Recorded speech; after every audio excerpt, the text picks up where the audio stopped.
Hi, everybody. Tamsen Fadal here. You're watching Crosstown Connections on Bella TV.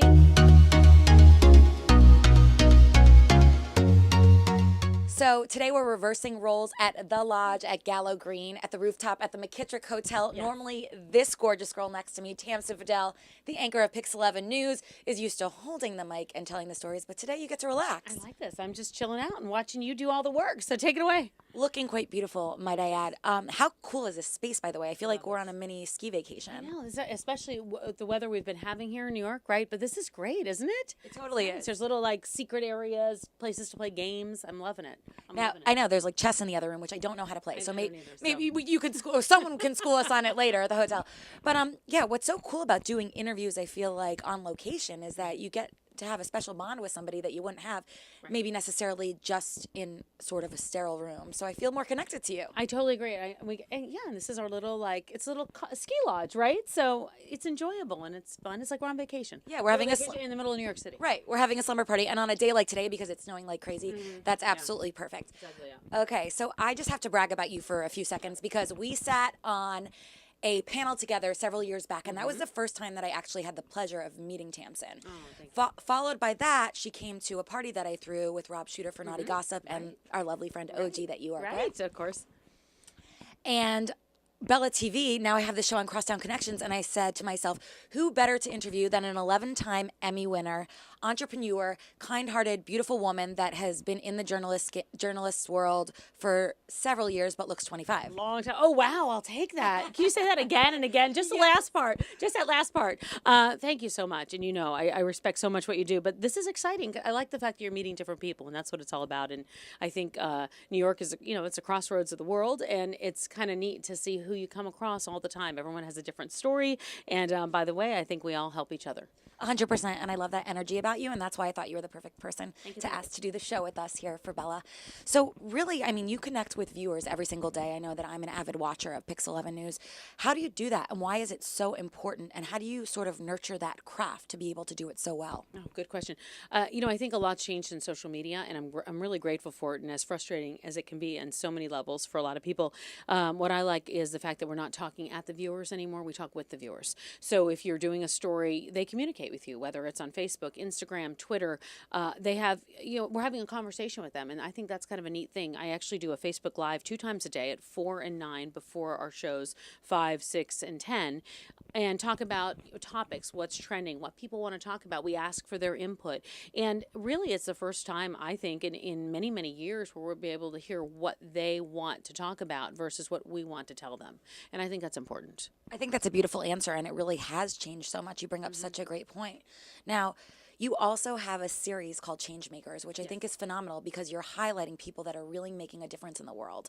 Now, how do you think that some of the people that you've actually featured connecting has helped them do such good and accomplish such good? Because that's what our show is really about, connecting. Oh, thank you. I love that. That kind of was born from my interest in storytelling. I like telling people stories. I like doing interviews. That's why I got into the business to begin with. And I kept seeing and running across people, all kinds of people, men and women, but primarily women that were really just making a lot of changes in their lives. And whether they were doing something in a nonprofit space, or they were doing something in a retail space, they were changing careers altogether, they were doing neat things for their community and for their lives and for the people that were around them. And so I started kind of gathering a few names and doing a few interviews. And I think it helps. I think it helps other people tell their stories because it's very motivating. So when you hear somebody had, nothing and just an idea, and all of a sudden it, became this multi-million-dollar business, or they wanted to really help in a nonprofit, and all of a sudden this nonprofit is now global.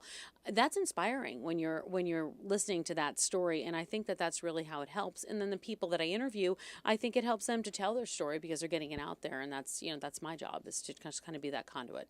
100%, and you help them affect so many others, which I think is great. And again, that domino effect of connection. What would you say has really helped you in your career in terms of being able to be an extrovert and connecting. What do you say to people that might be a little bit more introverted and not necessarily have that natural ability to be able to just walk up to somebody? I don't know that I really have it. And I always say in real life, if there were a room of people, I wouldn't go up to a group and be like, "Hi, I'm Tamsen." I just wouldn't. I'd stand there.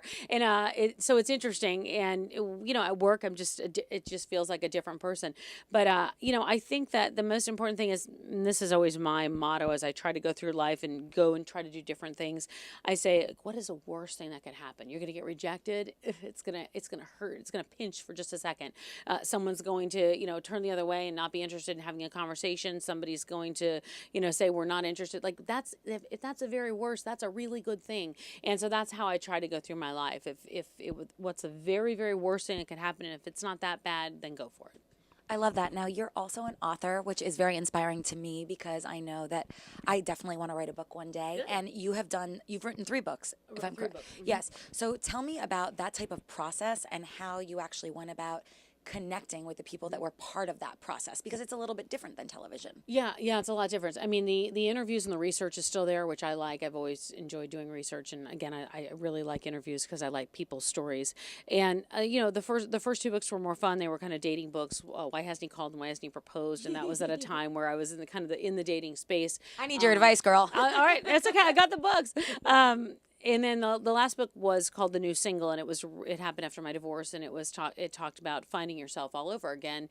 And what was interesting about The New Single and where I learned actually from writing that book is I had done speaking engagements in different cities across the country when the book came out, and I was meeting with people, and they were coming, and they weren't necessarily divorced or newly single or newly widowed, but they had just gone through a massive life change, and that's what they needed to talk about, and that's what they needed to either heal from or learn how to go to the next step. And so that was really a learning curve for me in terms of saying, like, wow, there's just this whole bigger audience of all of us that have gone through some kind of life change, and none of us really have the answers, but maybe if we all kind of combine our experiences, we can come up with one. And so that was kind of the neat part about that for me. I love that. It kind of wraps everybody up in a bow so that you can... It really does. You don't, I don't know, I guess I don't realize we're all so similar when it comes to a problem, when it comes to a separation, when it comes to a job change, when it comes to kids leaving them. I mean, these are all very similar experiences, and I think sometimes we don't realize that other people are just as vulnerable as we are, and it's important to always keep that in mind. Okay, now changing tunes for a second. Yeah. So obviously we've seen your pictures on buses. I walk past the Pix 11 News building and I see you and I'm like, oh my God, that's my friend. I love it. But so what has been the most interesting way somebody's approached you on the street, especially now with the Changemaker series and whatnot, because people probably want to get your attention because you are telling people stories. Right.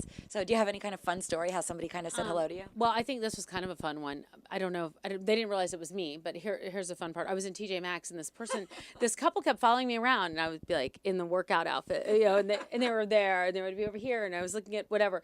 And so finally I turned and I said, hi, and they said, hi. And I said, we see you on TV. And I said, oh, thank you. That's so kind. They said, we love your show, The Real Housewives of New York. Teresa, right? And I went, oh my God. Oh, no, that's not me. Oh my God.